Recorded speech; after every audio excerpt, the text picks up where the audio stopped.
And when they won a junior college championship, this man was recruited all over the nation. He was recruited by the University of Tennessee, Kansas State, Texas A&M, but he decided to play his college football right there in his hometown at the University of Houston.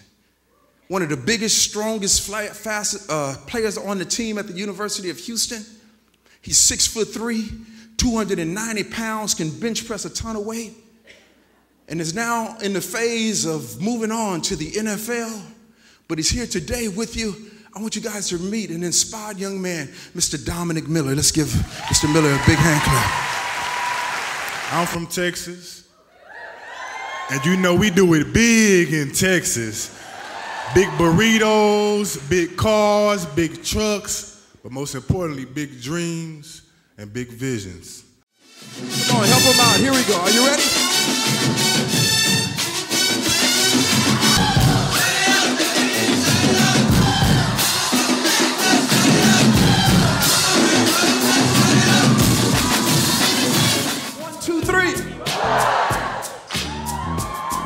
Let's try it one more time. She's nice and cute, Dominic. 1, 2, 3. But today, your superintendent will not settle for a little vision, and neither will you. Average vision, come on up, sir. Here we go.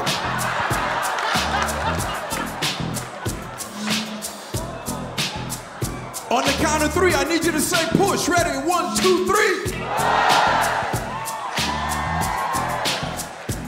We can't settle for an average vision, and your kids can't have average dreams. We gotta have everybody say big vision, big dream. Come on, dream.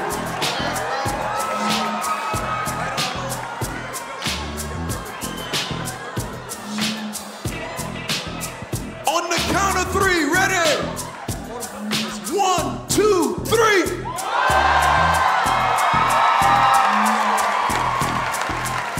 Let's give him a big hand clap, everybody. Come because he's the student that you may have given up on. Just want you to hear just a little bit of his story and why he's here today. Then we're going to close in a phenomenal way. You're part of the team. Here we go. You know, playing football in front of 80,000 people can be tough, especially when you're going against ugly offensive linemen that's 6'5", 350 pounds. But it wasn't the toughest thing I ever been through. When I was 15 years old, both my mom and my dad dropped me off at school. And when they got up the street, FBI agents surrounded them, they pulled them over, they put guns to their face and they said, "Get down on the ground." They took them both to federal prison. That same day, they kicked down my grandma's door, they put guns to her face, and they took her to prison too.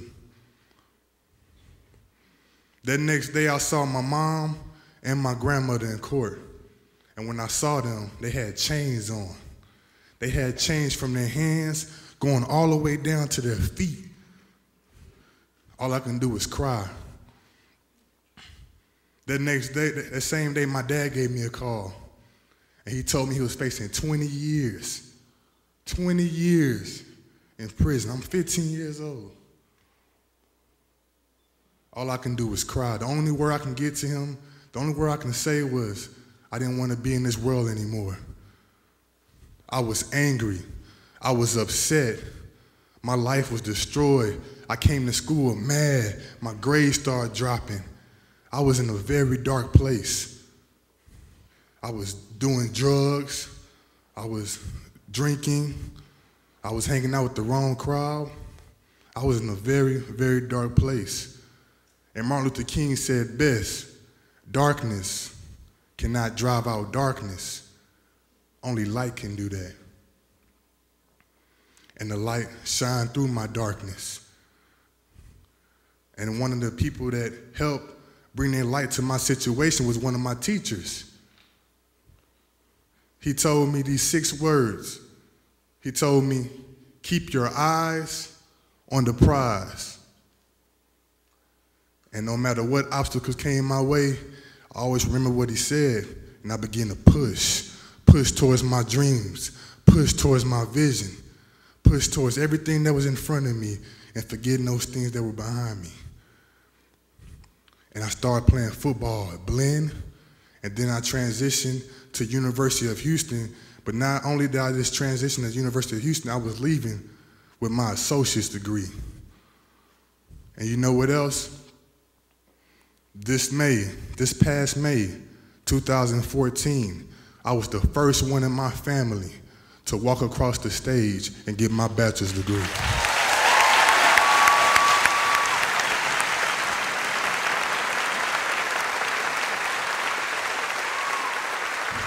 Everyone say, it's possible. It's possible. Everybody say second half. Second half. And so there was a teacher that shared with him a new game plan.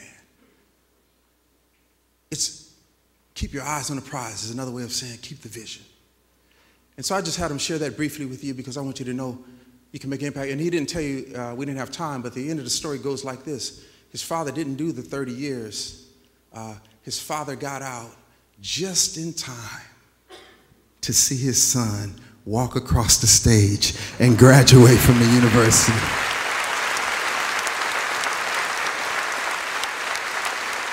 Second half. And guess what else? Dominic stood in the middle of 50,000 people during one of his games. And can you tell him real quick what you did in the middle of that game? I got down on one knee on the 50-yard line, and I asked my wife to marry me.